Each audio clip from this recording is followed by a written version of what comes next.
Driven Golf Podcast. I am here with the one and only super producer, Joseph K. What's going on? Hey Jim, not much. What's going on with you? I don't know, man. I'm wondering who are you targeting with your first pick in your fantasy draft that's going on at the same time. Well, if you have to know, I've got the 12th and 13th pick, so it's not looking good for Oh, me in you this got the snake draft. wraparound. You got the Yeah, wraparound pick. so maybe AJ Brown. We'll see. All right. Well, best of luck with that. I know nothing about football. I do know a little bit about golf, and we've been following it pretty closely recently. So, one of the big events in junior golf just wrapped up. The season's kind of wrapping up, but really the summer really kind of wraps up with the Junior Players Championship. Really a first-rate invitational run by the AJGA in coordination with the PGA Tour. Players get like joint locker spaces with PGA Tour players. They really go all out. Um, just want to give a shout out to Hamilton Coleman, Hammy, class of 2026. Yet another stud in the class of 2026 gets a first win there in a playoff against Blades Brown with pretty impressive fashion. There's a video floating around on Twitter showing Coleman getting up and down from a pretty tough spot on 18 just to force a playoff, and then hit excellent shots in the playoff and ended up parring the 18th twice. Imagine just like the gut wrenching nerves of trying to win a playoff and having to go back to the 18th hole, basically having to play it three times in a row and par it each time. That's a pretty deserving champion right there. Yeah, for sure. Especially on that track. That water on the left of 18 is just, Yeah. it looks so scary.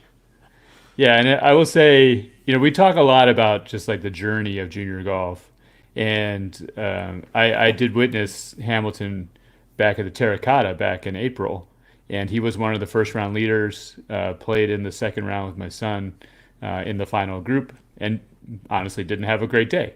But you think about these ups and downs and what you can take away from them.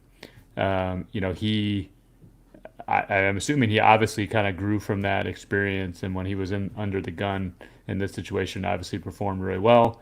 And he just prior to the tournament, he had committed to University of Georgia. So look out for Hamilton, and all the best to him as he continues on his journey.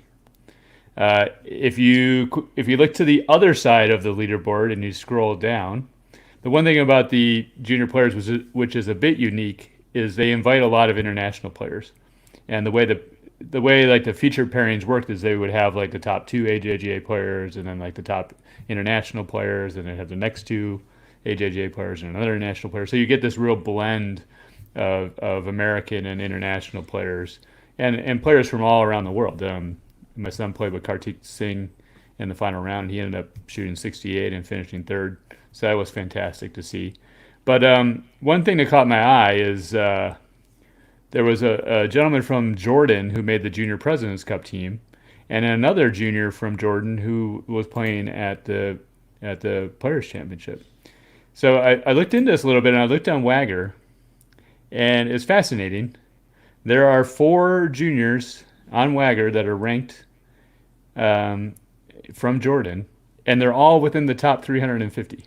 So basically, they'd all be within the top 50 juniors in the world, all from one region. And a year ago, there was only one in the top 50. So it made me sort of investigate exactly what is going on. Like, is there something in the development side? It maybe uncovered some of the issues that we've been talking about with Wagger for a while. But anyways, we have a blog post that kind of outlines what's going on there at driven.golf. We'll link to it in the show notes. And I encourage people to look into it. It gives you a better understanding of what's going on, some of the issues of Wagger. I think over time we'll take different twists and suggest some changes that could be made. And I think it's one of the things to just complain about a system or complain about how your son or daughter might be getting hosed by some ranking system. But I think unless you're offering change or offering solutions, like be the change that you want to see in the world. And I think that's one thing we've been doing is with uncovering different analyses to try to highlight what these issues are with Wagger and some of these other ranking systems and see if there's a better way to do it. Because I think the USGA and the R&A, they truly want to provide opportunities to juniors all around the world. I think that's a great thing. They also, the mission statement of Wagger is to rank things accurately, which I think everybody would want. So I think they're they may not know necessarily how to fix it. So, that's maybe the next step is we just sort of uncover some of these issues that we see, and maybe smarter people than us can come up with good solutions to try to address the situation. So get informed, go to driven.golf, check out the blog post. Like I said, we'll link it in the show notes. So anyways, Joseph, you and I spent Labor Day together golfing 36 holes at Dornick Hills. I have one very basic question for you. What's that? Did you keep your pants on for the entire golf round? Yes, that's a great question, and the answer is yes. There's not a whole lot of bodies of water out at Dornick Hills for any issues like Mason ran into, but yeah, that's a great segue there, Jim. Why would you be talking about that? Yeah, so episode 25 with Mason Carmel has one of the great golf stories. So I'll just leave it at that. You need to listen. He risked life and limb for a golf ball. He risked his boxers for a golf ball. But in any case, a pretty unique story that he has to tell. But I think more importantly, the reason we wanted to have him on was not that story. I think when we think about driven golf podcasts and we think about driven people in the game of golf, is there anyone quite like Mason? Like, he fits the bill. Like, he is one of the most determined and driven individuals I've ever seen. And he has started, just in the last 5 years, one of the top junior golf events in the country. I wouldn't have any idea on how to start a golf tournament or how to get one up and running and make it so successful in short order.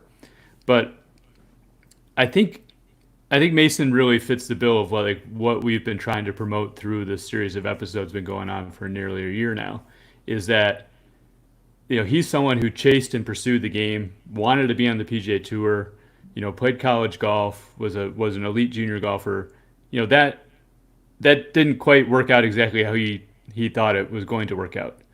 But rather than just wallow in pity, like he turned it into a positive. Like he got into teaching, he got into working with juniors, and he's giving back in the game through this elite tournament. So any takeaways that you had through that episode?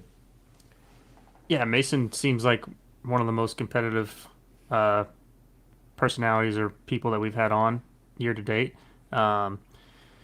I think that he also gives some good advice. Just if you're a junior golfer out there listening and thinking about colleges and where you want to go and spend the next 4 years, I think you really want to listen to what he has to say, because he's been through it, and I think he's got some great insight on how to make a great decision. So, yeah, I think you're right. And one of the other things that is clear in the episode is the amount of heart that he pours into this tournament, and actually like building relationships with the players. I think he can have those real conversations in terms of like life advice, college choice advice, and just pouring into these kids. That, one of the things I remarked during the episode is that there's a lot of overlap in the field between last year and this year, is something that I quickly picked up on. And that doesn't happen in a lot of junior events. And I think it only happens because people are having a great experience getting to know Mason and seeing his drive and determination and wanting to be a part of it again and again. So we're big fans of what he's doing. The Elite Invitational is November 1st through 3rd, I believe. And we talk a little bit about like what he looks for in terms of people that are maybe looking for getting in the field next year. So we're really looking forward to that. In Angle of Attack, we're pretty exciting. We have our first mailbag.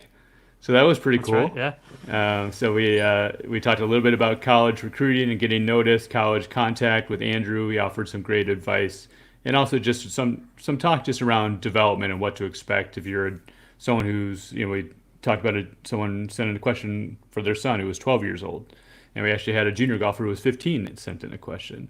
So just wanted to plug that real quick, because if you have a question, like leave a comment in the spot on Spotify. You can leave a comment. You can send one of us a DM on Instagram. All those links will be in the show notes. And we just encourage that I would love to cover, mailbag every 3 or 4 episodes or whatever, if we have enough, enough questions. So we'd love to cover things that maybe, sparks a question after listening to some of these Angle of Attack episodes. So in any case, this is episode 25 with Mason Carmel, the Elite Invitational.